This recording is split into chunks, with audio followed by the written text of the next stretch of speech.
Hi, George Sell here, Service Department News. We're here at the Service Department Summit Europe 2019 in London, and I'm here with Andrew Harrington from AHV Associates to talk about investment and capital markets in the sector. Andrew, until relatively recently, the service department sector was not very well understood by the investment community. I think that's fair to say, but things have changed a fair bit in the last few years. Where do you think we are at the moment?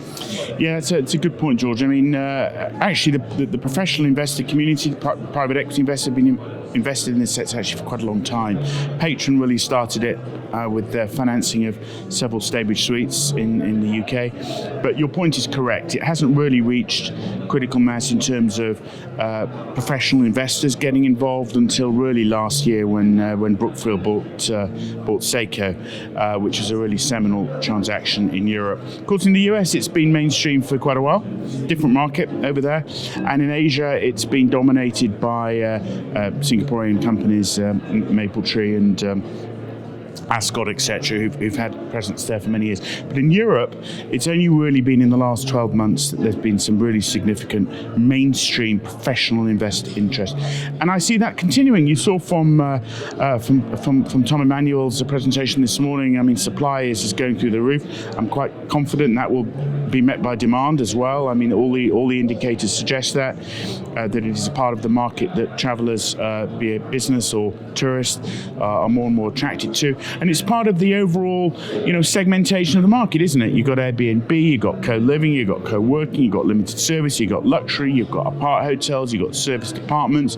We had a very interesting talk by Paul at Sweden earlier. It's sort of a service departments, but with a full 4-5-star hotel service around. So it's very exciting, and this is a mainstream sector now.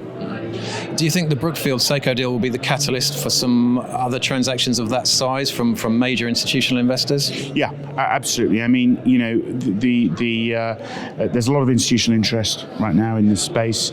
There's not a lot of companies that they can buy, right? There are some, particularly on the real estate side. I think you'll see some real commitments to acquiring real estate, turning them into apart hotels or service departments, and then teaming up with operators. Because there's just not a lot one can buy. Vision, of course, is one of the biggest. They have real estate, they have operating company as well. We'll see what happens with that, but you're going to see more action in this space. And as well as the institutional investors having a better understanding of the sector, what about the lenders, the banks? Is it easier for people to get development finance and finance for acquisitions than it used to be? Without a doubt.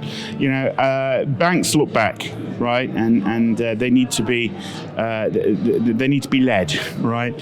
So what we're seeing right now in the financing market generally in the UK and in the UK mainly, but certainly elsewhere in Europe as well, the emergence of different type of funding structures. So ground rent is becoming really important actually in the UK. That's looking to extend around Europe. You're getting lenders becoming more and more confident in relation to apart hotels and service departments, also becoming more confident lending behind a ground rent, which is quite a big step for a mainstream lender.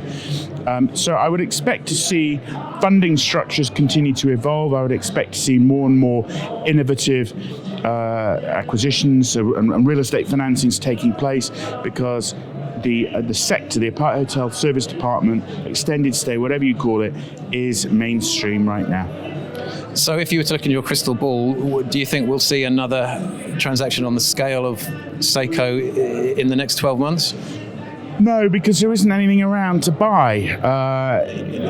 So I think that is unlikely. I think you will see some pretty major commitments to developing extended stay real estate products from professional investors. I'm already seeing that.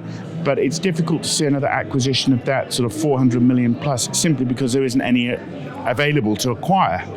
But that doesn't mean to say it's not mainstream. It doesn't mean to say we're not going to see further professional investor.